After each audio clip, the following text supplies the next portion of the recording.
l'Otger Forcadell es va capbussar a la piscina del seu xalet i va emergir a la dels Cardona, a l'altre cap del carrer. No va saber com justificar-se davant les mirades desconcertades dels veïns, sorpresos en plena barbacoa.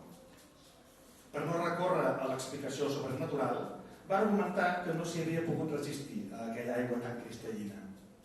Un altre dia ens ho demanes, Forcadell, li van dir. No tan comprensius van ser els Pelletier d'Arles, quan els va explicar que ell només pretenia fer unes braçades innocents en la seva piscina de Vallvidrera, se'n van burlar. Les lluances al bon clima provençal no van impedir que avisessin els Gambernes. Li van permetre una trucada.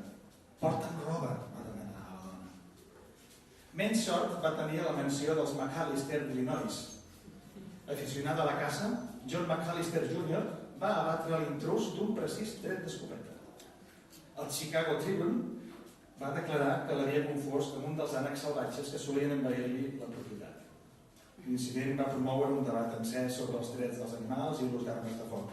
Mentrestant, el cos de l'Otger Forcadell retornava a Vallvidrera, ara per via aèria.